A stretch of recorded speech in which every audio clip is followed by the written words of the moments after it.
Hi, my name is Dorian, and this is You, Me, and the Industry. A podcast where I get to hang out with people from the games industry and talk with them about their job, the industry, and a bunch of other stuff. On this episode, I'm joined by Stephen Gilarde, who is the person behind the moniker Moon.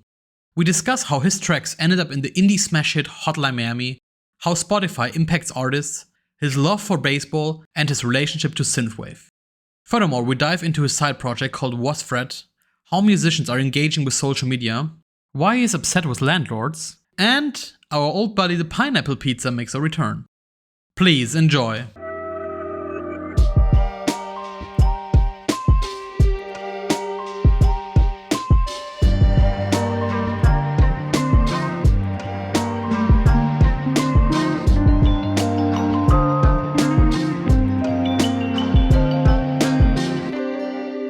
Hello everyone and welcome to the show. Today I have the great pleasure to be joined by Stephen Gilarde, the person behind the moniker Moon. He has been making music for over 10 years and became notoriety in the games industry for having his music heavily featured on the Hotline Miami soundtrack. Besides Moon, he creates music under the moniker Was Fred, together with Kevin Abdallah. And in 2022, he celebrated his return to Moon by releasing a brand new album called Come, See. Stephen, welcome to the show. Thank you for having me. How are you doing these days? I'm good. It's getting cold here in Lisbon, but dealing with it, sweaters up. Yeah, I mean, it's getting cold everywhere. I mean, didn't all the people claim it's global warming? Like, I can't feel it right now. Yeah. Of course. I mean, it's always a stupid joke because they've rebranded to climate change. Right. Oh, okay. I mean, I guess it wasn't hip enough. For all the influencers, so they had to change it. Yeah. Maybe you just rebrand it, and maybe this was something also you did, like I mentioned before with Moon and also with Was Fred. So maybe Moon wasn't hip enough anymore, so you had to change it just as well as they did. Yeah, had to rebrand. Right. But I don't think this actually is the case because I think I guess everyone who played Hotline Miami is well aware of who Moon is and also the difficult spelling or writing way with the dots or with the lines. The ungoogleable moniker. Right. But I mean that also gives you a sort of mystery or mysteriousness about you, right? Yeah, a little too mysterious, unfortunately. And what we usually do here at Yumi Industry is that we start with a guest topic. So, Stephen, do you have anything prepared for us? I was torn between a couple of things. Sure. One, so I always like to talk about baseball with Europeans. Okay.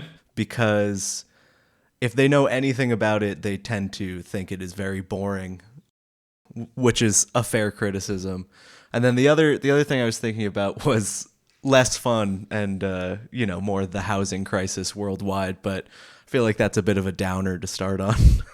You know what? Let's just start off with the fun one, with the baseball one, because I only ever been once in New York to a baseball game, but then we can also go to the housing crisis, which is also we can first make fun of me, and then we can sort of both share our vision of the doom and gloom and the upcoming crisis of the housing market. Exactly. Well, I'm surprised that you've been to a game. Did you go to a Yankees game or a Mets game? Oh man, I can't really tell anymore because I would never gone there. But a friend of mine, I was there when I was 18. He said we have to go to a baseball game, and they actually postponed the game because it was raining very heavily. Yeah. So, and I don't know, I also wasn't prepared at all. Like, I didn't check the rules, I didn't do anything. I was just there to sit and just view it, I guess, to sort of, I guess, take in all the atmosphere. But I don't know, I can't really tell anything. I can't remember anything anymore. I mean, maybe if I check the pictures, I can still remember. But I actually don't think it was the Jets you said, right? Mets. Oh yeah. It's already speaking from my knowledge of the topic. The Mets, yeah. I don't think it was them, but yeah. Yeah, I mean, I hate the Yankees. I grew up a Red Sox fan, which is the Boston team, and that's a very... Didn't they have to rebrand also? Wasn't it like... No. Wasn't there like one of the sort of like was it football or baseball that they had to rebrand because it was too racist or something? Oh yeah, that's in classic America style. Yes, there are multiple professional sports teams named for basically racist terms for Native Americans. I believe the one you're thinking of they're now the Washington Commanders. Oh yeah, and they were what were they before? They were apologies in advance for anyone. They were called the Redskins. Oh, right, of course. Quite nuanced. Just incredibly offensive that it... Right, yeah. And also, like, ridiculous that it took this long to change it. Yeah. But yeah, there's still the Braves in baseball. I think some of the teams have different relationships with, like, the local native populations. And I don't know, like, some people have more problems than others. But sure. Yeah, I kind of am just like... Hey, it's not my place to tell anybody what's a good thing. Yeah. You know, I'm not going to make the argument of like, no, but it's historic. It's our team name, the Redskins. It's like, nah, right. Bro. Like, yeah, right. And I mean, like, let's talk about this. Like, what is your relationship with baseball? Like, why did you pick baseball, or was it ever a decision? Was it maybe something you grew up with, or like, tell me about that? Yeah, so I grew up outside Boston, which is a very intense sports city. There's all kind of the four major sports in the States are baseball, basketball, football, and hockey. We do have like soccer, European football or whatever, but while it is, I think, gaining a lot of popularity now, it wasn't really, it's not at the level of the other ones. Sure. And when I was a kid, I was a huge Red Sox fan, our baseball team, and started playing really, really young. We start playing T-ball, where there's nobody's throwing the ball to you because you're 4 years old, and there's no way in hell you're going to be able to hit it. So they put this little rubber tee, which is basically like just a stand that the ball sits on. And then you can just try to hit it as hard as you can. And, you know, nobody understands the rules at that age. So it's less baseball and more just like children running around. Right. But I really loved it. The thing about baseball is like, if you go into it not knowing anything about the game or the history or sort of that sort of stuff, it's a slow game. You know what I mean? Yeah. Which is kind of what I like about it. Like it's a very stat-driven game. There's a lot of like stuff about percentages and averages in certain situations and players that specialize in certain things and that sort of thing. Versus like soccer, you know, you have kind of overall strategies. Also, like, I'm talking as if I know a goddamn thing about soccer, but it's, you know, it's action, it's nonstop action, whereas baseball is like every pitch is a different situation. All right, and so it's sort of about preparing, like giving yourself the best chance in any given situation. And also like, yeah, there's all sorts of like little tiny rules because it's such an old game that has changed so much. And so, you know, little things have changed, but at the same time, you can compare across generations. You know what I mean? You can say, you can compare a player today to a player in 1903, like their stats directly. And like, that's very fascinating for me, like having that amount of history to look back on. And it kind of makes things more impressive when you realize like, oh shit, this is the first time this has happened since like 1965. Yeah. You know, and baseball also, like most things in America, has a very rough history in terms of racism and, you know, the sport didn't get integrated. Like black players weren't allowed to play until like the 50s. I think Jackie Robinson came in and I don't even know. I should know that. Maybe 1954 or something like that. Maybe even the late 40s. And so that's fascinating too, like to learn about the Negro Leagues is what they called it. They had their own professional league that was incredibly competitive. And I mean, the players obviously were professional caliber players that could have been playing in the in the major leagues, but they weren't allowed to.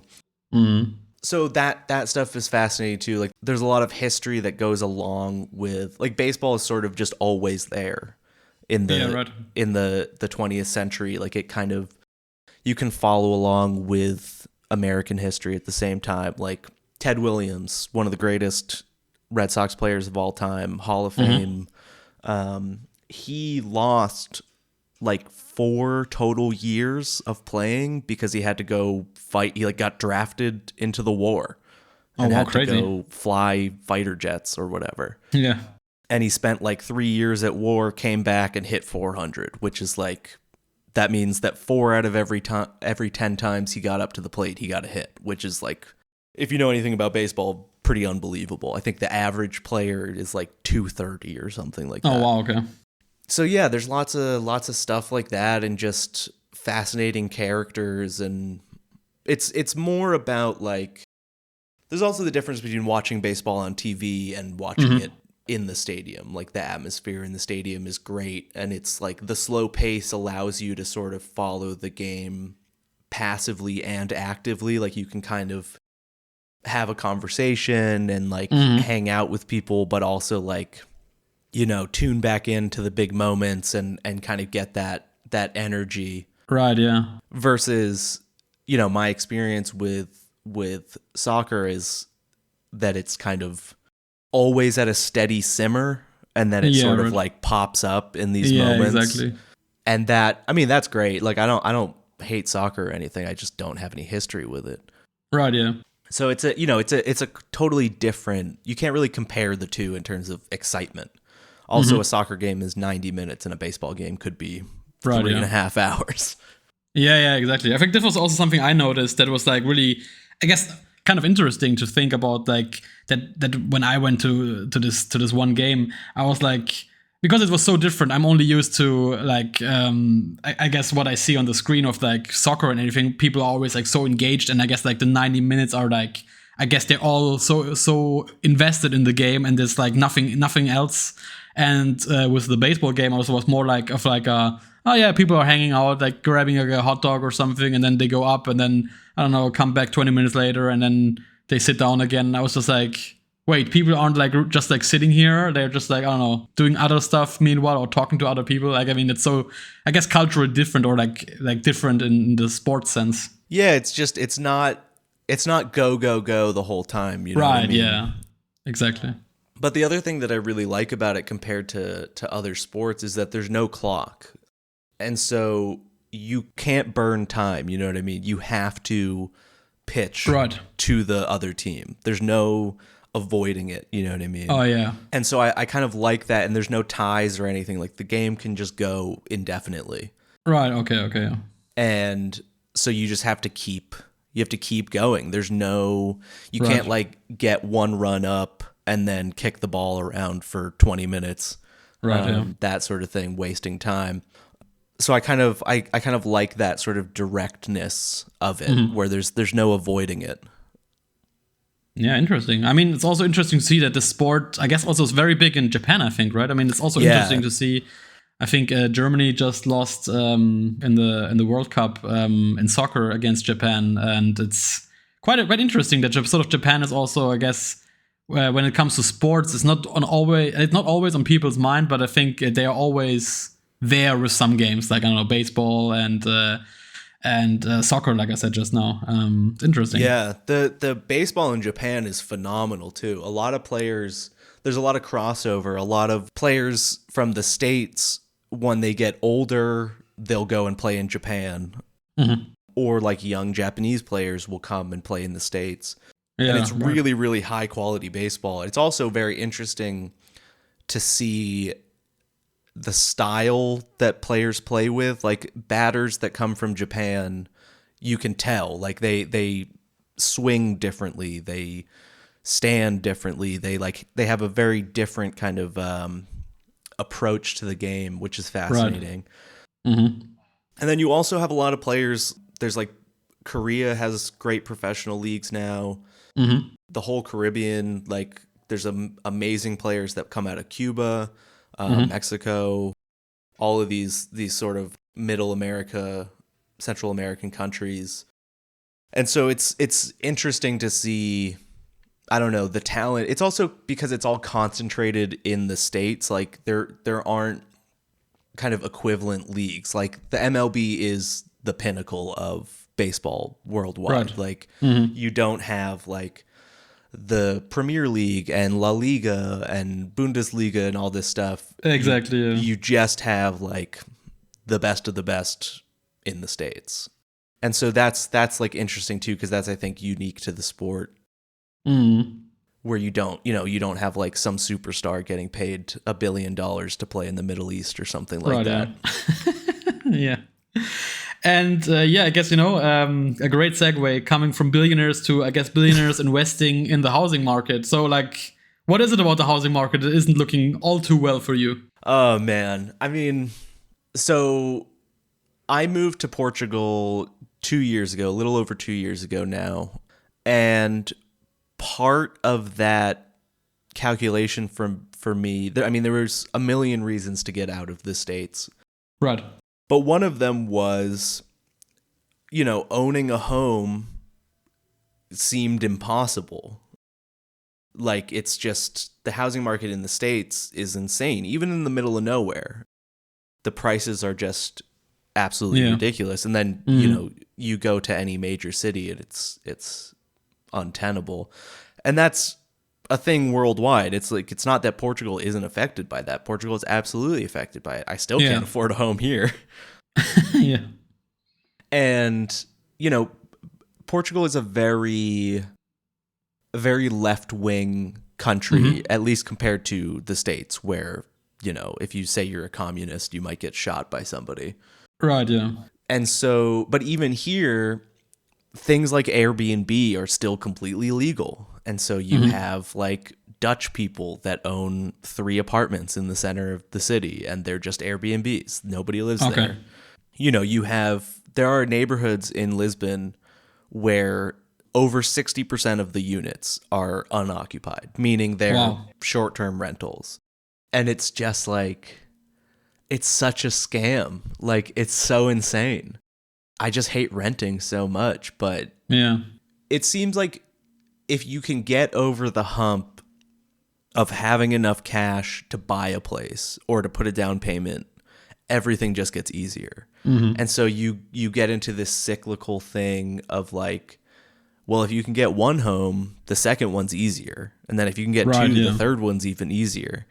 And so for these like landlords, it's like they've redefined the landlord to like these short-term rental things, and it's just destroying everything. And like, not to out myself as a hard leftist, but I don't know, that shit should be illegal. Like, it's just on a baseline, like, it's just so insane to me that somebody can just own like 18 houses. And like, why? That shouldn't be allowed. Yeah. It's difficult, I guess. It's, there is a sort of, I guess, an argument for like people making a living out of sort of like giving out like living spaces. But I think also the issue there lies mostly in like that they are driving the prices like crazy, because sort of like everybody has to live somewhere, and I guess they're sort of like just sitting on the, like, they have all the power, like they're all in control, and then they can just raise it into infinity, and then it's just I guess then they will find other people who are richer than the others, and then they're sort of like, I guess there's a big issue also, I guess here in Germany, that people say, like, I guess in Bavaria, for example, like a very famous region, almost like the only region foreigners think about when they think about Germany. And I heard from a couple of friends that they said, like, I guess some Bavarians are really upset right now because the city of Munich, very famous city, is sort of like getting too expensive for them who sort of like lived there for, I don't know, generations, but only like the outsiders are rich enough to afford it, or like the 1% of course are able to afford it, and then they had sort of move out of Munich and to the neighboring like villages and cities, which I guess are still of course expensive, but I guess there's also this trend of sort of like, I guess, driving out all the sort of natives, let's call them, out of the region by like rich people from other regions. Yeah, I mean, it's the same. It's happening everywhere. Every major Right. city is dealing with the same thing, and it's a cascading effect. You know what I mean? Yeah. Like the city becomes too expensive, and then you have these people kind of in the middle that like can barely afford the city, but why would they want to? And so they move a little bit further out, and then the people that are there, those prices go up, and so those people move a little bit further out, and then you know, you get into this situation where like even the suburbs are unaffordable. They become, exactly. you know, this, and it's to go back to your point about like, I don't know. I don't think landlord is a job. I think that's what it comes down to is like, you're not doing anything. Like there's the argument of like, oh, well, they're providing housing, but it's like, they aren't really, they're not building the housing. They're not like, the housing exists. The difference is they have capital, and so they can control the housing. They're not paying for the housing. The renter is paying for the housing. You know? Yeah, right. Yeah. And so it's like they're doing no labor. They're just using poor people's labor, to prop up their own to sort of steamroll everything. Sort of like I think I guess it's a very common trope that is like. You just buy the entire house, like get rid of all the tenants, and then just like raise the price of the rent by 30% or something. I guess that's a very commonly. Oh, for sure. And if you ever do the math of like, okay, my rent is, let's say my rent is €1,000.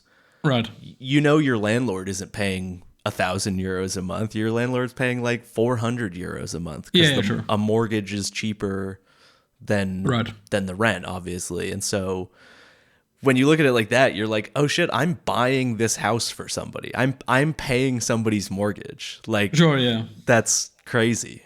Versus if that shit was illegal, if you, let's say in a fantasy leftist world that, you know, you weren't allowed to own more than, let's say, 2 homes. Let's be generous. You can have your house, and then you can have like a lake house or something, or maybe you can have one rental if you want. Because I think there is a place in the market for rentals. You know, there are positives in theory about like flexibility, or like for young people or people that are more transient, like they only want to live in a place for a couple years or something. They don't want to commit. The issue is like housing as an investment. You know what I mean? It's like it shouldn't be a commodity. It should be a kind of a public service, if anything. Yeah. And then, you know, you get this cyclical thing. The housing prices go up, the rents go up. The value of the neighborhood increases, the houses go up again, the rents go up again. Yeah. And of course, I mean, this is also like trickling down, like, because, well, if the rent goes up, then of course the food gets more expensive, because those restaurants and those sort of like food places need to stay in there, and then they need to sort of like, I guess somebody has to pay for it, and it's never like the rich. It's like it's never the people with the capital. It all trickles down to us. Exactly. So yeah, less fun than baseball, but probably more important. Yeah. So everybody who listens, who owns a house, including who should think about this, like, keep it at 2. Just 2. Yeah, know? just 2. Just like, you know, just like a small skyscraper, and maybe like a farmhouse, you know, just like very casual. Don't get greedy, you know. Yes, because I think actually like this is like also my audience. Like, I guess it's everybody who's listening is like the rich capitalists. So I guess you will have directly influenced all those rich capitalists with multiple houses and renting out the spaces directly. So I'm sure somebody listening to this is about to sell their 6 Airbnbs that they have in Berlin or something. Yeah. Like I said, my DMs are always open. I know you left Twitter, but maybe we both can buy a couple of houses together. Yeah, there we go. We'll become the capitalists. Yes, that's exactly. How you take the power back. Exactly. Take us with you. Take us with you.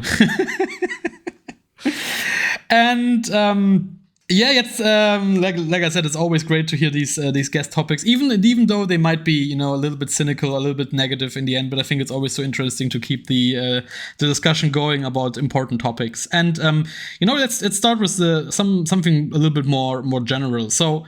I made a couple of jokes in the beginning about the easiness of finding you online with your name. So, but I always was curious. Like, I know that for a fact that you before you sort of changed with the small like gaps in between or the dots, it was just Moon. So, but like, what was the reason you came up with the name Moon? So, I'm trying to remember like the specific order in which things happened. So, I came up with the name, which is a horrible name because there's like 45. If you go on Discogs and look at like Moon, just search the artist name Moon, there's like 40 something bands and artists that have used it over the years. Completely stupid. But I was like 16 and I was just like, Moon sounds cool. Right. I also originally had this idea that I was going to all of my tracks were going to be the periodic table in order, which is why Hydrogen was like the first track. Oh. And then somebody told me that was stupid. so I immediately put that idea aside. But I had the first EP and I had my friend Maddie do the cover art. She's actually the girl on the Moon EP. That cover is my friend Maddie from high school, and her friend at the time, her boyfriend at the time, photographer Drew Swantek, he took that photo, and she actually put the lines, vertical dividers, right, yeah. And I was just like, oh, that's cool. That like looks different. And remember, at the time, this was before Hotline Miami. This is nobody knew who I was. It's the first thing I ever put out. I wasn't really thinking about being Googleable and being able to be found and all this stuff. I was just like, oh, that looks cool. Put it out. Yeah, I mean, you were just like a teenager, right? I mean, I guess that's all that counts, right? Just looking cool and being like edgy, and like everything was like, yeah, I want to be the coolest. I can I wasn't really concerned with my SEO, my like, exactly, yeah. And so I was just like, okay, cool, let's run with that. And then, as it turns out, the vertical lines break search engines. It's like not compatible with Boolean search at all. Right. Which is why I switched to the dots later on. Also, I switched to the dots because most places like social media wouldn't let me include that. Like Facebook, my Facebook page has always been Moon with the dots because they wouldn't allow me to do the vertical dividers. So then like I'm all over the place. I have lines on Bandcamp, lines on Spotify, dots on Facebook, right? Nothing on Apple Music. Apple Music like filters everything out, so it's just MOON, just Moon on Apple Music. Right, yeah. But it's one of those things where it's like you can't do anything about, like, once people know the name, you can't just like change it, because then it's like, okay, great, now I'm more searchable, but nobody knows what to search for, so sure, it's kind of, there's no point. So yeah, it was a huge mistake that I am still stuck with 11 something years later. Right, yeah. And I mean, it's also the only thing preventing you from becoming a house owner, I guess, that was the searchability of your, because I mean, man, if I had come up with something more unique, I'd have 18 Airbnbs right now. I'd be rolling in it. Right, and you would of course never speak to me because I'm now the enemy. Like, I would be a threat to you, taking you down in your 18 Airbnb of course, houses. Yeah, I would be like, you don't understand economics. Exactly. Exactly. It's such a difficult job, like just like sitting on all the capital. Yeah, I have to send like 3 emails to cleaners occasionally. It's tough, man. It's tough. Yeah. Yeah, and I mean, you just mentioned it, and let's maybe start with the beginning. Maybe you can, talk the listeners through a little bit of what happened. I guess the story is out that the creators of Hotline Miami just messaged you via Facebook, and they sort of wanted to license your tracks. And they were such a fan of your music that they wanted to license the whole EP, which is I guess stand out for you because you were the only person who had that many tracks in there. But let's talk about the release of the game. I mean, you didn't really anticipate anything. Like, I mean, I just don't think that you, like, maybe you can tell us. Did you ever knew that this game was going to be a banger? And especially, I guess the game is so known for the soundtrack that this will sort of totally blow up. And like, were you seeing it at all? No, not at all. So the way it happened was when I released that EP, I put it on Bandcamp as pay what you want. So it was a free download, and you could, pay a little bit if you wanted to.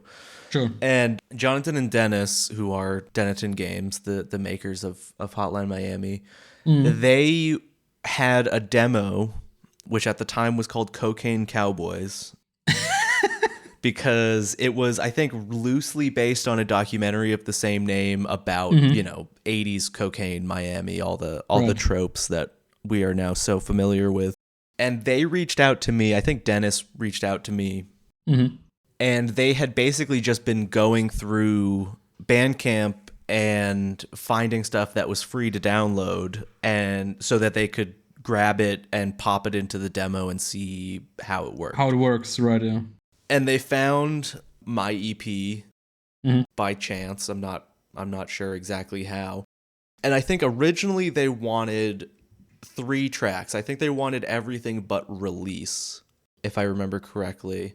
And actually, here's a funny thing that I don't know if I've ever said before. I actually gave them a discount.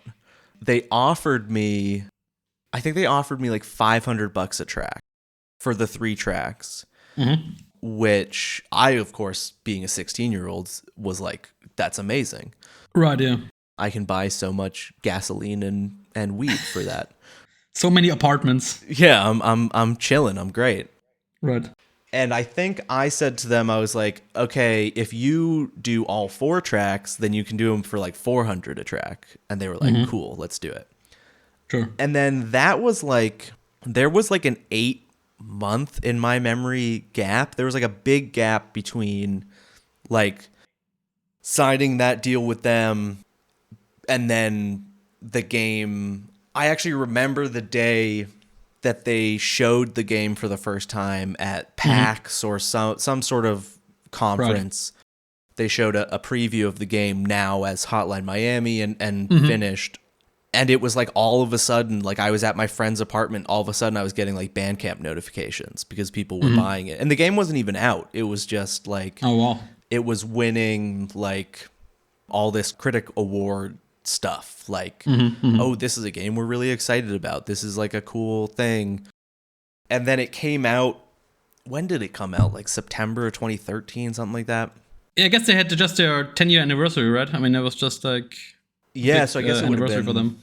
Yeah, so I guess it would have been late 2012, which makes sense. Right, yeah. So yeah, it was sort of this thing of like, they were relatively early on in development when we first connected, and then there was this big waiting period before it came out. And then when it came out, it was like immediate. Like they won all sorts of awards. Right, yeah. It was critically acclaimed. Everybody was talking about it, which was crazy for me because I was still in the middle of nowhere. And I'm also not a game industry person. Like, yeah, totally. I had no real connection to this. This was just like something that was happening on the internet, like separate from my normal life. Right, yeah. And so it was really cool.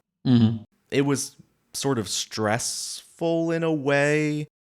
Not stressful, but I was very concerned with like capitalizing on it, if that makes sense. Like, I was like, oh shit, people are paying attention.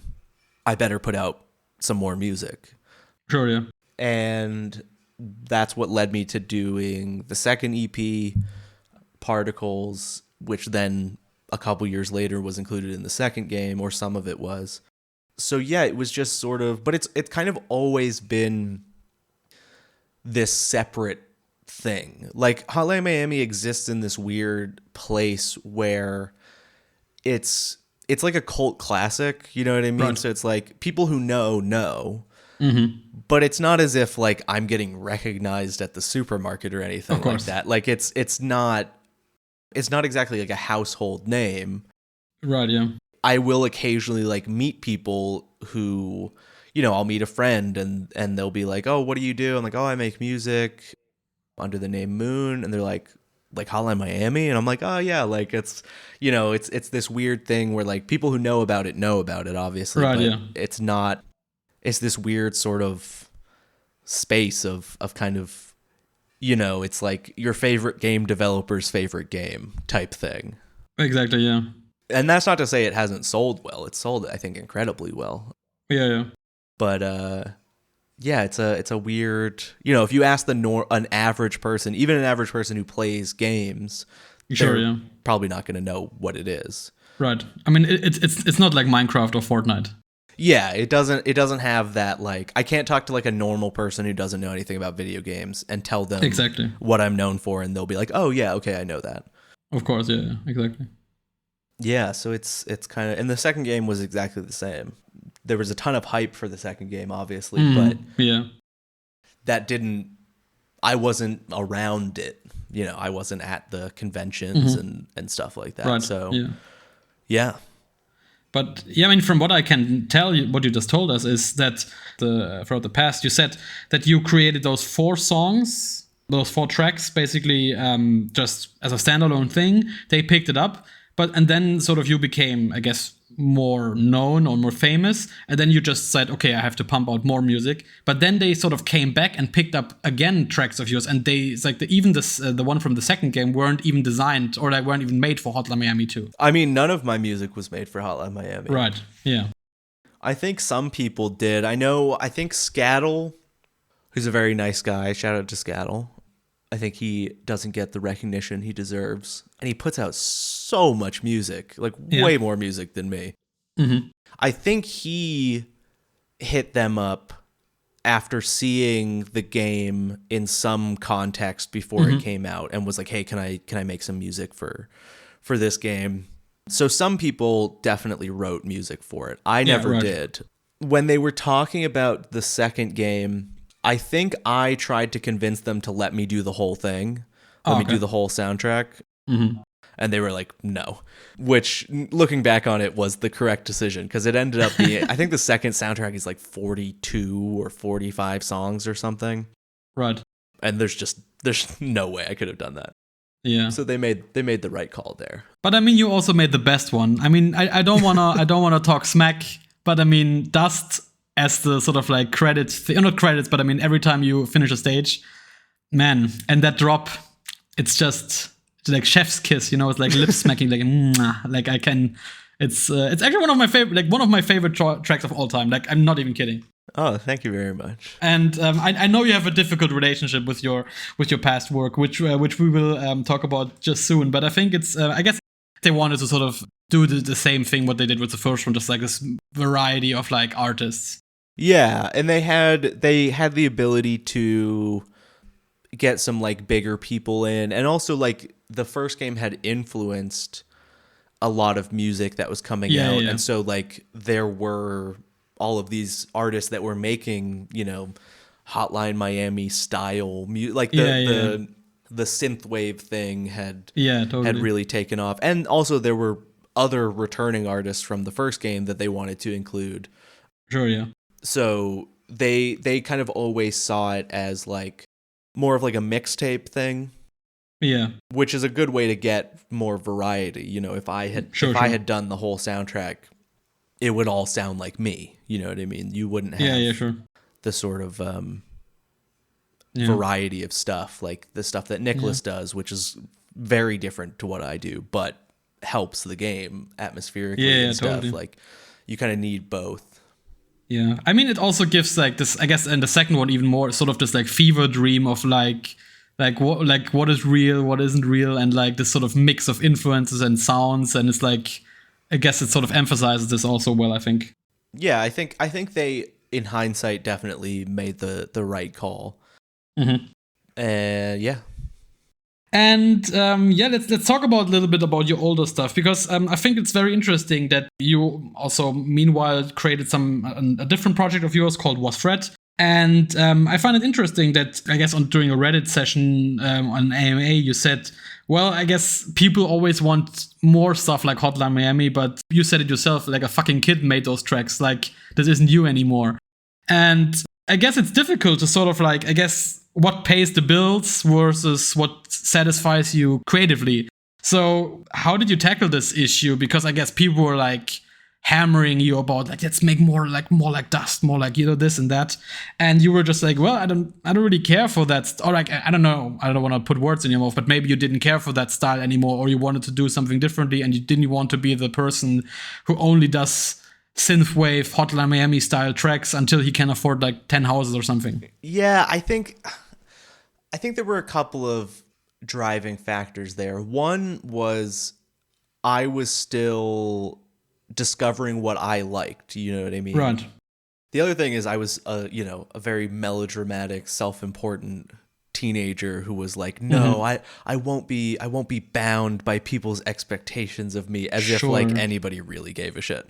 This was just like my own internal monologue of like, no, like they want this, I'm not going to give it to them. Mm-hmm. But also I always hated, this could get me in trouble a little bit. I always fucking hated synthwave. Really? Okay. Both the term and generally the scene, because it fell into this category for me of false nostalgia. It was like 80s nostalgia made by people that weren't alive in the 80s.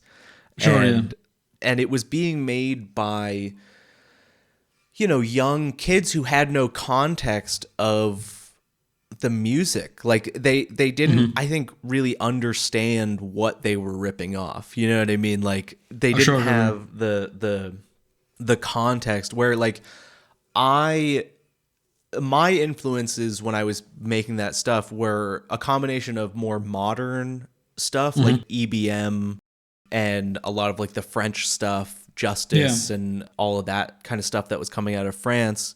And then also like old disco and stuff. So like when I'm using these sort of like synth sounds, like Juno sounds and all of this stuff, I'm doing like Kraftwerk or Yaz or like Daft Punk or whatever. And now it feels like the people making that stuff, they're not taking the influence from that, they're taking the influence from Hotline Miami, or like all of it. It's like it's this weird, very sterilized version of like electro or whatever you want to call it, and also all the imagery and stuff. I found the whole thing very embarrassing. I kind of still do, and that's not to say I don't like some of the music, like sure.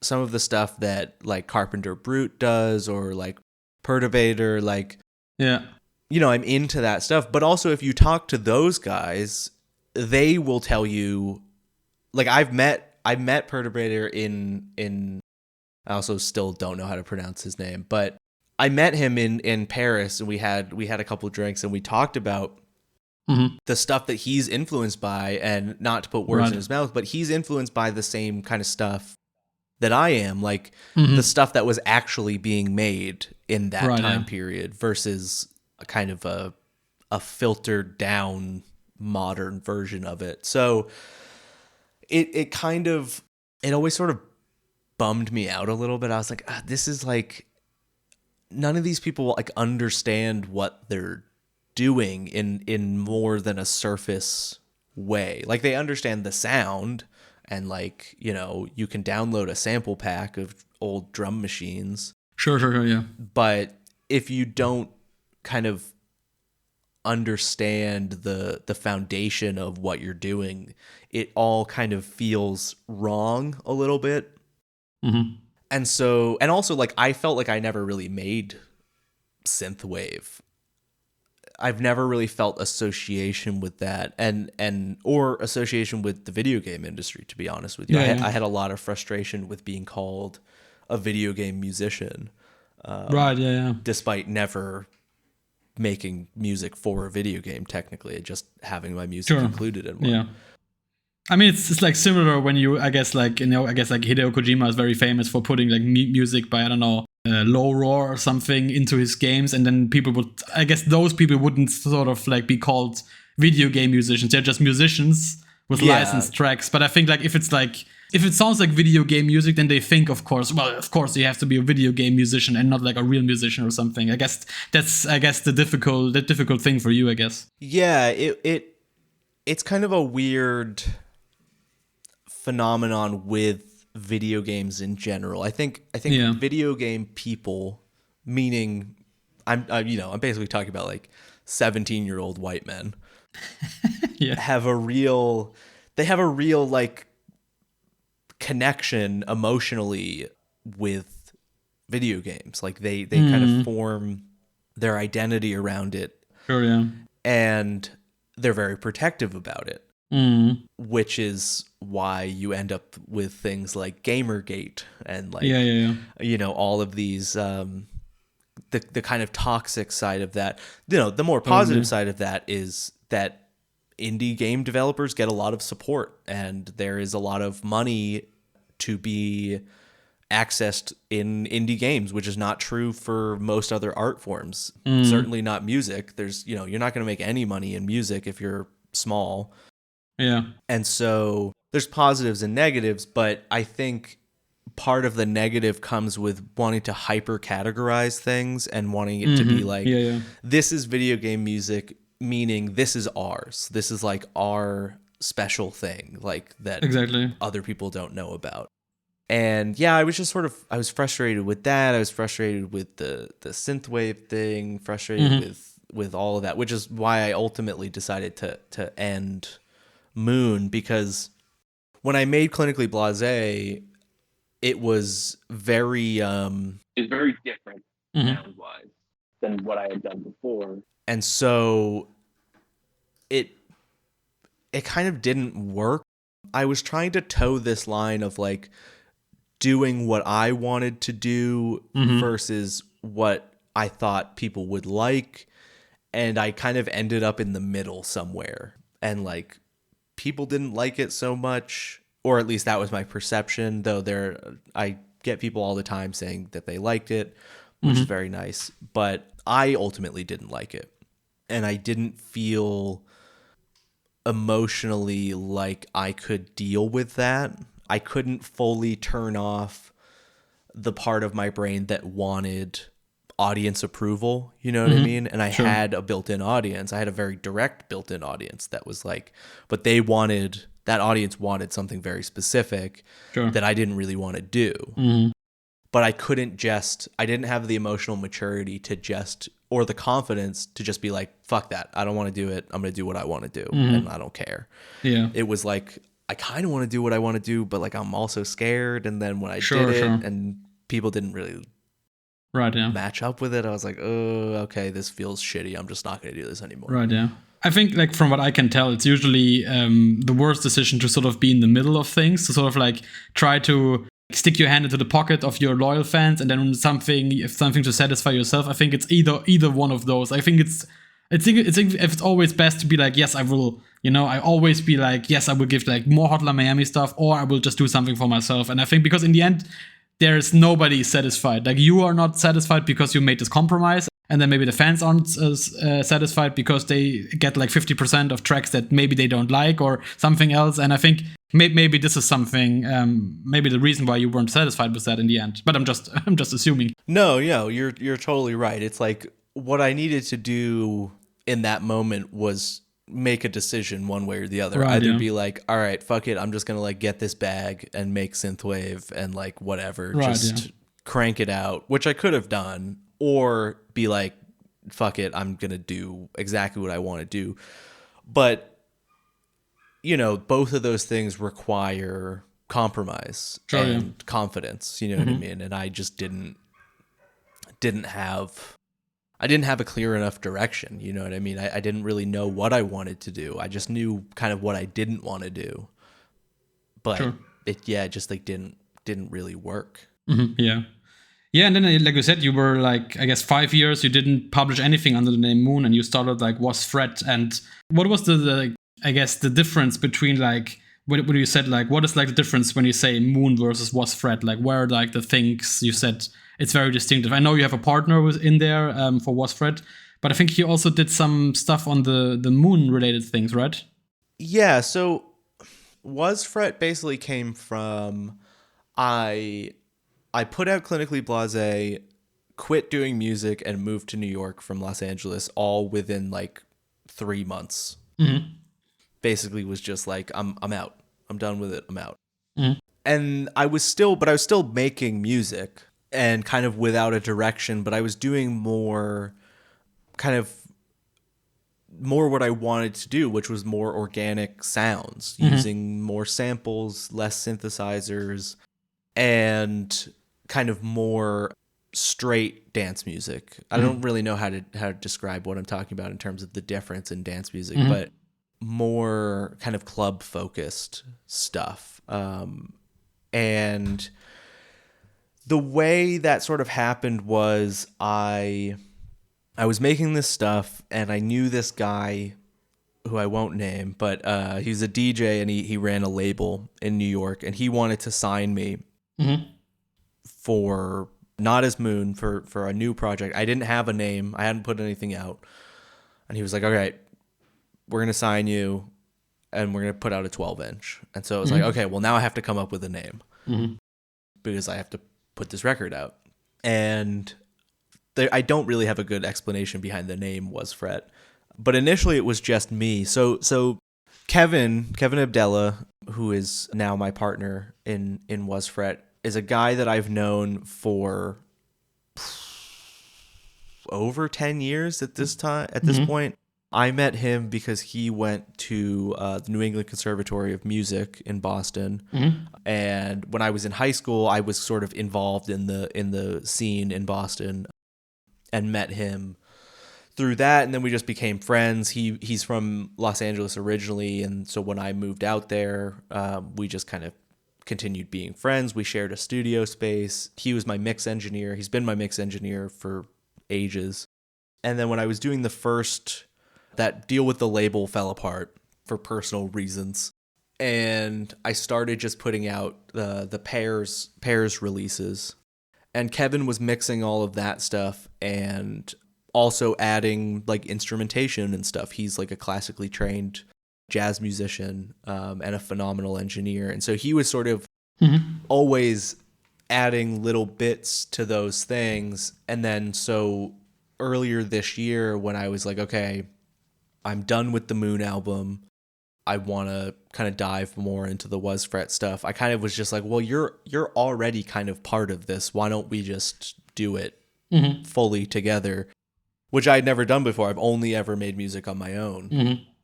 And with a few one-off exceptions. I've never been in a band. I've never had a partner. And yeah, it's been really good. The sound is much more, I would say, like experimental than the Moon stuff. The Moon stuff tends to be in a kind of stricter set of tempo and kind of is very bass heavy and very 4 on the floor. And the Was Fret stuff kind of gives me the opportunity to just do kind of whatever I want, and I don't have to make that consideration of what's expected from the moniker versus what I want to do. I don't have to make that compromise. I can just do whatever, which is also why I didn't advertise the Was Fret stuff. I still don't really. I actually, no, I do now, but when I first started doing it, I didn't post anything on any of my Moon social media about it. I very intentionally didn't want that audience to know about it because I didn't want to deal with that kind of conflicting expectation, which is all in my own head. It's not like I was getting hate mail because, I didn't use a synthesizer on a track. Right. It's just my own internal thing. And I mean, like you said, you were, I guess, with this year you released another album under Moon, and it is called Come See. I hope I pronounced that right with the exclamation marks. It's never easy with you. yeah. And I mean, what drove you back to Moon? And do you think like this is now more you, like the more like stuff you wanted to make with Clinically Blasé, or is it more of a back to the roots of the Hotline Miami stuff? It's a good question. So the reason that kind of got into my head was I switched distributors. So I don't know how much you know about the back end of the music industry, but not that much. Well, I do everything myself. Mm-hmm. So I have a distribution company, and the distribution company puts it on all of the streaming platforms and stuff like that. So I had been using this like do-it-yourself service called CD Baby for years and years because it was cheap. But when I moved to Portugal, I wanted to switch to someone that is more professional. Like there's not really any. It's hard to like speak to a real person when you're dealing with these DIY things like DistroKid or CD Baby. It's very much built for people that just want to get a song on Spotify. It's the cheapest, easiest way to do that. But if you have an issue, it becomes a problem. And I've had issues. I've had multiple people upload my song as their own song, and then you have to deal with getting it taken down stuff. And then I also wanted a distributor that was in Europe so that I wasn't sending money back and forth. Yeah, makes sense. To the States. So I switched over to a distributor based in the Netherlands, and part of that process was I had to go through and find all of my original masters to get them into their system. So I'm listening to all this old Moon stuff that I hadn't really listened to at all, and I was just sort of thinking like the person who made this stuff had no idea what they were doing. And like what if I tried to make music the way I used to make music, but with the kind of knowledge of now 10 years of doing it? And I had all these ideas from the period from like 2019, 2020, the period after Clinically Blasé. And so I just sort of, it was more of like a writing experiment than anything else. I was kind of having some writer's block with the Was Fret stuff that I was trying to do at the time. And so I was like, all right, this will be a good distraction. Like, let's do an experiment. Let's just pick a bunch of these ideas and start messing around with them. And it kind of just came together very quickly. And then I was playing it to some friends and stuff. And I was just like, I should just put this out. Like, I should just get over myself and put it out. Like, who cares? I'm the only one who's worried about all of this extra stuff. I should just put out a record. And so I did. And people seemed to enjoy it. I spent a ton of money making a double LP vinyl version of it, which is always fun. My friends Joao Ervedosa and Ricardo Leche made phenomenal artwork, and Kevin obviously did the mixing and the mastering, and I was really happy with it. I was, it's not a perfect record. It's not a Hotline Miami sounding record. It's not a Clinically Blasé sounding record. It's just sort of what I wanted to do. And I think ultimately it was like a little therapeutic to sort of kind of redo what I wanted Clinically Blasé to be. Okay. You know what I mean? Yeah. And yeah, and just, different approaches, or actually the same approach, but with more knowledge, more tools at my disposal. And confidence in the end. Yeah, definitely. Okay. And I guess this is one of the recurring questions that I always ask the guests is, to you, when is something done? Like, I mean, you just said like there were all those ideas, and I guess there were, tracks in the past you were stuck for an entire year or something. And to you, like, how do you decide like this track is now done and we can, I guess, put it on the album in the end? I have heard many artists in different disciplines answer this question, and nobody can give a good answer. Right. Because it's kind of impossible to know. Yeah. Ultimately, you can fiddle with something forever, indefinitely. You can always make little tweaks. Every time you listen to something, you will hear something that you want to change. And so ultimately, you kind of just like you have to think, well, in technical terms, what does the track need to do? The track, it needs to be structured like this, or you want it to achieve this sort of thing. Yeah. But at the end of the day, you kind of just have to say that it's done at a certain point. You kind of have to, there are diminishing returns of like, I could have spent another year on Come See and driven myself insane, and maybe it would end up 3% to 5% better. But would that be worth it? Like it's that's kind of the consideration you have to have of like finding the balance between making the work better and not killing yourself, not like driving yourself insane. And I guess it's also never a guarantee, like, because like, I mean, with some project I did in the past, it's like sometimes, do I even make it better or do I make it worse? Like, you can't even tell. And especially with music or something that is not like, I guess there's some areas in life that you can sort of like say objectively that's like, oh yeah, this is better than this.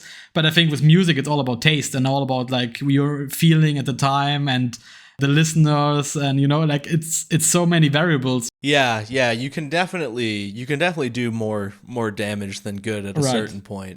Exactly. Especially if you get into the mode of what I call demoitis, which is if you have an idea and you make a bounce of it and then you just listen to that over and over and over over and over again, which is that's I think the instinct for a lot of people is you're excited about this new idea. Oh, I want to listen to it. Right. But what happens is it locks your brain into an idea of what the track is, and it makes it a lot harder to make changes. Yeah, totally. And you gloss over bad ideas because you're used to it. You're like, no, well, this is what it is. Exactly. It's the DNA of the track. Yeah. And so it's really hard to avoid that. You have to like take breaks and like, so Kevin was just out here in Lisbon for about a week and a half last month to work on an album, a Was Fred album. And we spent 10 days just like really intensely working. And then he left, and neither of us listened to anything we did for 2 weeks. Okay. Because we had spent all day, every day for a week and a half listening to the same thing over and over again. And you just have to sort of leave it. You have to just like let it sit. Exactly. And then you'll come back to it and you can hear the truth in it, rather than just what you're imagining. Yeah, so it's a really that's a tough thing in any process. Right. And you just mentioned it that as an independent artist, especially in music, you don't can really make it as a success. I guess it's all part of the perspective. It's like you can't really make it money wise as a small time independent artist. So let's talk a little bit about streaming platforms versus, I guess, for example, something for example like Bandcamp. Like, what is your take on that? My favorite topic. Yeah, because I heard you've been critical about some things in the past about that. Oh man. So let me preface this by saying I am extremely lucky as a musician to have the income that I have. I make a decent living. I can support myself. But it is hard not to think about, what if Spotify paid 1 cent per play? How much money would I make if they paid 1 cent? And it's hard to see, what is his name? Daniel Ek, the CEO of Spotify, investing $100 million in some Israeli weapons tech AI shit. And it's like, bro, that's our money. Yeah. You're basically paying us nothing to prop up your tech company, and you print money and use it to do like evil shit. And meanwhile, all of these musicians that I know are like barely making anything on Spotify. The only reason that I can really support myself is I have a huge audience that's built in to, listen to my stuff consistently. I have a consistent listener base. And then 2, I own everything. So I don't split my money with a label or anything like that. And I'm not in a band. It's not being broken up 4 ways or anything like that. And I couldn't support myself if that was the case. If I was splitting it even with a label, I would be making nothing. So Now, on the flip side of that, I use Spotify as a consumer. I listen to music through Spotify. I'm not proud of it, but on the consumer side, it's phenomenal. Right, yeah. You have almost all the music in the world, at least modern music, at your fingertips anywhere you want, moment's notice. There's great tools for discovering new music, which has benefited me as an artist too, like people finding me through different algorithmic playlists and whatever. But best of synthwave. Exactly, yeah. Retrowave / Outrun Spotify editorial playlist has given me so many streams. It really comes down to I have criticisms about the way Spotify works to I posted a Twitter thread around the time Come See came out where I talked about basically how I kind of got fucked by the algorithm because the way Spotify has if anybody uses Spotify, I'm sure they're familiar with the Discovery Weekly playlist, which is I think every Monday or something they put together an algorithmically generated playlist of 50 songs that's like personalized to you. It's based on your listening history. And when you have a new release as an artist, it will put one of those tracks from the new release into your followers' Discover Weekly, but not all of your followers, a small percentage. And the way it works is it picks a track, it puts it in the playlist for a small group of people, let's say 5% of your followers. And then based on how those people interact with it, it will go to more people. So if it goes to those 5% of people and a ton of them like it, add it to playlists, replay it, add it to their library, whatever, that circle expands and it goes to more and more people. Okay, yeah. Now, what happened with Come See was there's one track on Come See called Main's Hum. It's an ambient track, sort of ambient. There's no percussion or anything, and it serves a very specific purpose in the context of the record, in that it is a transition piece. It kind of goes from a very high energy track, cools it down, and kind of resets you to continue the rest of the record. It comes about halfway through the record. But I wouldn't say out of context it is representative of the rest of the record. Now, I put out 2 singles before the release of the record, Grift and Come Alone. And Spotify, instead of choosing one of the singles to put on the Discover Weekly playlist, they chose Main's Hum, the one ambient track on the record. And so what happened basically, and I can see all these numbers, is it went into Discover Weekly, and one of 2 things happened. If you are a fan of ambient music, you may hear that track and be like, ooh, this is great. Let me check out the rest of the record. And then the rest of the record isn't an ambient record, and so you're like, fuck this. Or you're not into ambient music, and maybe you would really like the record, but because it's not an accurate representation of what the record is, you're like, oh, I'm not interested in this, and you move on. Yeah. And then it doesn't get shared to more people because there's less interaction. Right, exactly. I mean, it's almost like there's a benefit to listening to an entire album and not a single piece directly picked out of context. For sure. But but all these streaming platforms, they don't really push albums. They push playlists.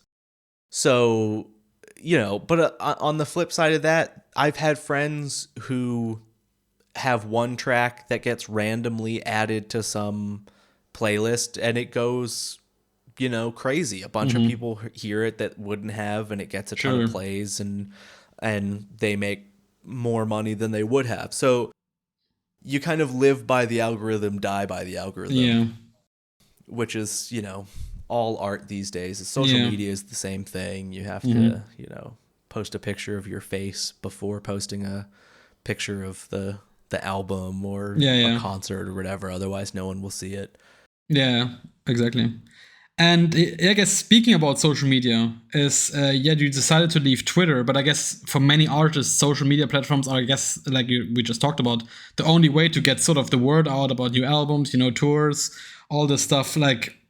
Yeah, I mean, how do you sort of balance that? Like, because yeah, I guess Instagram isn't really known for being like a music advertising platform. It's more about, like, I guess, the making a picture of your daily granola or something, and something else, cute dogs and all this stuff. But Twitter is sort of I guess another different hellscape. And then there's TikTok. Like, how do you as a musician sort of balance where you post things and what platform you leave out, and where you sort of publish I guess news and info about yourself? You kind of just don't. Like, the only approach really to take is just to post everywhere. Right. And now Instagram is even worse now, because now they're trying to directly compete with TikTok. So exactly. they're pushing video and the reels, Yeah, so that, I mean, it was already not a great platform for artists because just of the nature of how the platform works. It's very image based, and things that are digital images, so like concert flyers and stuff like that, get buried, and more personal life stuff and photos of you get pushed up. So for some artists that works. If you're really hot and you're good at Instagram, like, that's the other thing. I think, I say that, and I think some people may kind of raise their hair at that and think that I'm making some sexist point about female DJs or whatever. Mm-hmm. I'm not. There are artists, both male, female, and other, that are good at social media. Yeah. Being good at social media is a skill, undeniably. I think there are people that just are good at it. There are people that are good at Instagram. There are people that are good at Twitter. Mm-hmm. I'm not. I can't make myself give a shit. Mm-hmm. And so Instagram I had kind of already written off. Facebook used to be very beneficial. I have a huge audience on Facebook for some reason. There's like 35 or 40,000 likes on that page. Haven't touched it in years. It used to be very good, but then they basically throttled everything behind paying for like boosting your post. Yeah, sure. So now unless you pay, nobody sees it. Right. And Twitter, I love Twitter. I still love Twitter. Twitter is the worst website on the internet, but it is also like the funniest shit in the world. Yeah. Like, it is such a unique platform that can't be replicated. Like, it doesn't emphasize visuals. It's text based, and it used to be timeline, like pure timeline. Mm-hmm. Now you can change it, but it's not like that anymore. I left ultimately because when Elon Musk bought it, it just became so dumb. Like, that's all anybody was talking about. And It was already like horrible for your mental health. So I was just like, all right, this seems as good a moment as ever to just dip out. Sure. Because it also wasn't a very good promotional tool. It just isn't, unless you're like super active, which I'm not. So the question is, where does that leave me now? And the answer is, I do not know. Right. Yeah. I have a big mailing list through Bandcamp. Bandcamp allows you. Bandcamp is the one good website, I think, on the internet. Mm-hmm. It's an incredibly powerful tool for independent musicians, and it's unbelievable that you don't have to pay for most of it. It's crazy.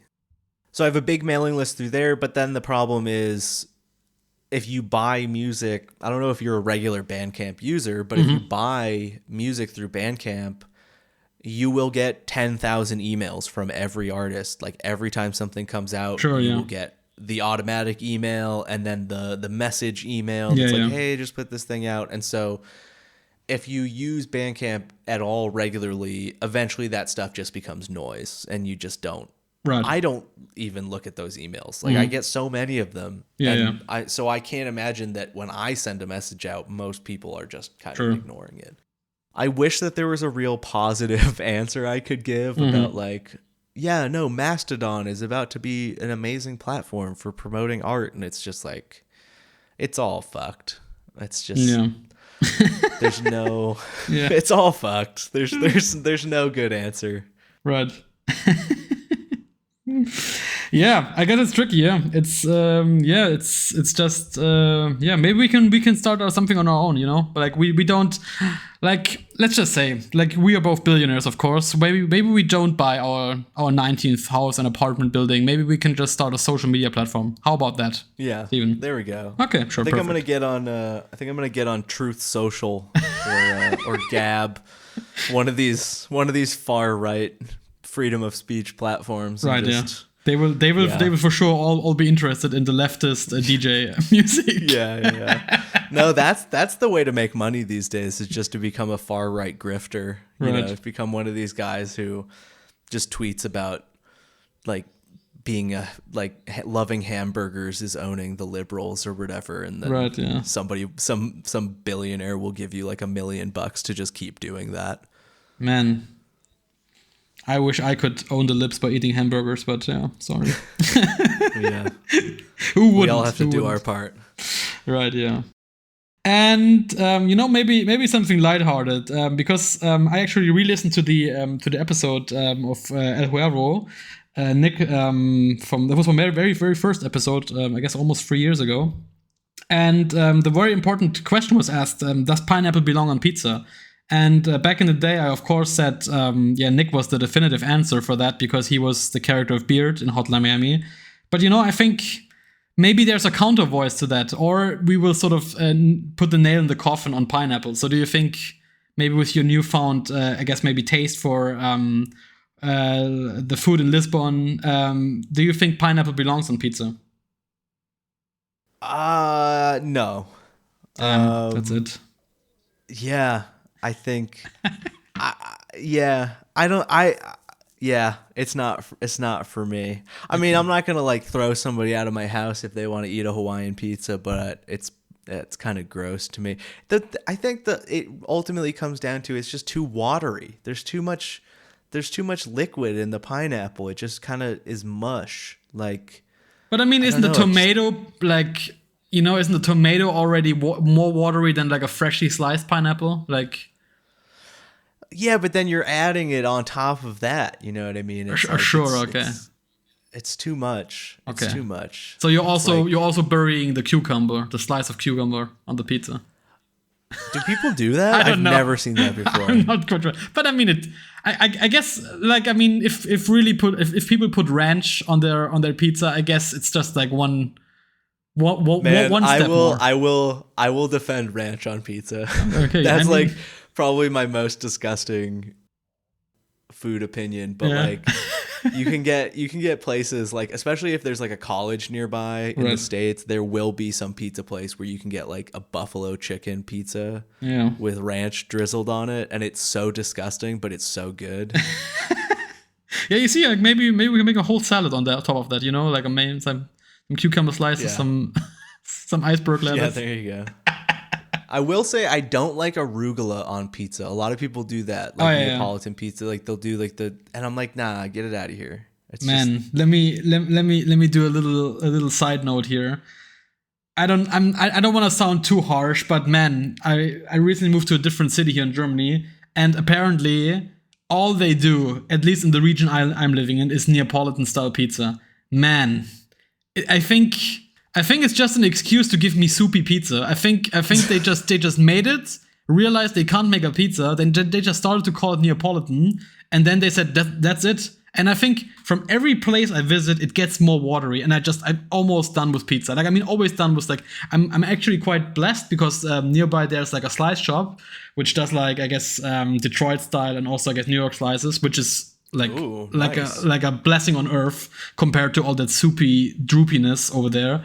But man, Neapolitan style pizza, I guess it's not for me. I mean, it tastes nice, but I think it has to be like done really, really well. And I think it's harder to do a good Neapolitan than do a good, I guess, regular slice, in my opinion. Yeah, absolutely. I think, they're just doing it wrong. Too much sauce. Everybody puts too much sauce on it. I love New York style pizza. I love Detroit style pizza too. It's a tough thing because here it's the same. It's all Neapolitan. But it's pretty good, actually. There's some good pizza here, but nobody's doing by the slice. I just want like a big ass slice of pizza with a ton of cheese on it. That's what I'm looking for. That's awesome. Yeah. And maybe before we end the episode, I have one gaming related question, and then we have a sort of closing question.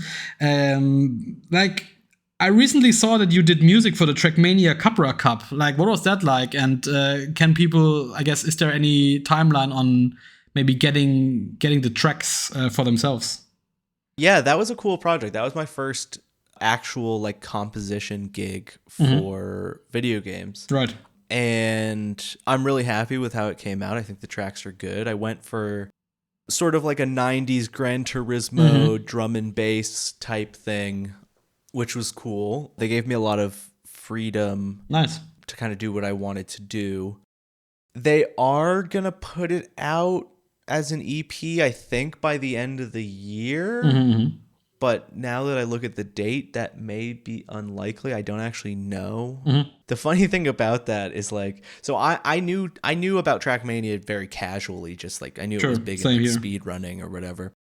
And so I was like, okay, cool, yeah, like this project seems great. Cooper was spending like a ton of money on it. I won't give you exact numbers, but I'm not the only musician who did it, and then they had people build the tracks and art assets and promotion, all this stuff. And then the first map comes out, and of course, me being egotistical and fragile artist, I start going on Reddit and stuff, see if anybody's talking about the music. Nobody's saying anything. So I was like, what's going on? Just like, damn, was it that boring? Like nobody even has a negative comment or anything. And then I started watching like the videos of that people put for their runs, and nobody plays with the music on. Game. They all have it disabled because, I mean, I guess it makes sense if you're doing the same thing over and over and over again. Not everybody takes the Hotline Miami approach of just doing it. So they all play with the music on mute, and so I was like, well, what was the point of this? Why did I spend all this time doing this? Like nobody's even listening to it. Right, yeah. But yeah, they're gonna put out an EP. I don't know if it's just gonna be my music or if it's gonna be all the music of the project. I don't have all the details on that, but yeah, cool. I was told end of the year. Cool. So we'll see. But yeah, that was a cool project. I'm happy with it. That's awesome, yeah. And maybe I said it was only two things, but I think maybe I can add one more question because I forgot to ask about that. Like, are you allowed to speak about how much Spotify is paying you per listen? Like, I think because you said like, imagine if they paid me 1 cent. Like, I mean, like, is it like how much of a fraction of a cent is it? That's a good question. I don't know the exact number. I think there would be a way for me to find out, but I would have to open up some spreadsheets and do some math. I think it is roughly 0.03 cents a play. Okay. It depends. Like, so major labels back in the day to get them on board, Spotify made a separate deal with major labels where they get more money, which is good because they need it. So right, yeah. So like Taylor Swift makes a lot more per stream than I do. Shocking. Yeah. So she can fuel up that private jet. So yeah, I don't know what the pay rate is, but it's less than a cent, certainly. Okay. Yeah. All right, yeah. And for the ending of the interview, I thought it would be interesting to sort of close up with something, I guess, to talk about some of your other work you did and all of the albums you did. And I think for the first Moon EP, you said that you were trying to create an atmosphere of what it would like to be isolated in space, like a real feeling of being out there, surrounded by different sounds, to quote you on that. And how about I just name you a couple of things that you did, like some of the other albums you did, and you just tell me what sort of like maybe was the inspiration behind that, or a word that would sort of encompass the album, or something that comes to your mind regarding that. Okay, I'll do my best. Okay, so how about Clinically Blasé? That's a tough one because like I was talking about earlier, I think I didn't have a very well defined direction. One thing that I really wanted to do with that album was perform it live with a band. And so there's a lot of live instrumentation, live drums, stuff like that. So yeah, I guess more organic, more band. Okay. How about the Paris things you did for Was Fred? That stuff is very high energy, very tense, and it's sort of, I don't know, uncomfortable in a way. And then, last but not least, your recent album under the Moon moniker, Come See. I think I see that as sort of like a refined version of the first 3 Moon EPs, where it's all supposed to be very spacey and atmospheric, and the ideas themselves, the instrumentation is all actually quite simple, and it sort of relies on sound design to sort of create the atmosphere. So I guess it's quite dark, yeah. Yeah, awesome. Yeah, Stephen. So thank you so much for being a guest on the show. Yeah, no problem. Thank you so much for having me. Yeah, it was such a blast and so interesting to hear all about the behind the scenes stuff and I guess all the things you're influenced by and the I guess our upcoming plans. Just taking over the world with our couple of $1 billion. Yeah, becoming oligarchs. Showing it to the leftist scumbags and the libs. Yeah. And like I said, if you like the podcast episode, show your and you want to own the libs, share it on your social media platforms. Nobody's seeing anyway. Yeah. Like share it on Twitter and on Instagram. You can follow me at Dorian Chow on both of those. And I guess maybe on Hive. Who knows? I can now name a platform, and it will be gone in the next couple of months. I don't know. Follow me. I haven't even heard of Hive. Oh really? Oh man, it's I think the games industry is all about Hive. It's like the first sort of like real clone of Twitter, which is like 99% there, but it's so slow and sluggish because only 2 people made it. Right. Which are likely, I guess, now billionaires because of all the traffic, and they're sort of trying to implement the updates as fast as possible. But then I guess there's also Mastodon, and there's also, I don't know, whatever else. Like, I guess they're just maybe to the listeners or some aliens who will listen to this in 10 years, those will be just like random words I'm now just saying, and they will all be on like, I don't know, calculator.exe as a new social media platform or something. Or we will all be dead by that. Yeah. By then. Who knows? Hopefully. Who knows? And like I said, tell your friends about this to own the libs. And if you like the episode, leave a comment or something else. And like I said, tell somebody about it. And Stephen, where can people find you right up until now? Maybe a week later, Instagram will be bought by Elon or something, and then we will all be gone again. That's a good question. I have to pull up my phone to actually see what my username is. Okay, on Instagram it's Moon Music with dots between everything, and then on Twitter I think it's Moon _music. I don't even know. You won't find me, and there's nothing there anyway. It doesn't matter. Right. Go on Bandcamp. Right.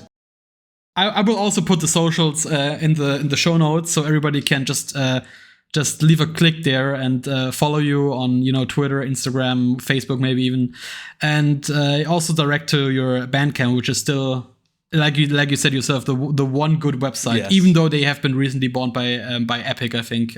So let's fingers crossed that this is still up and running and still a good platform to everyone who still listens to this episode down the line. Yeah, before they announce that they now have the right to include anything into Fortnite.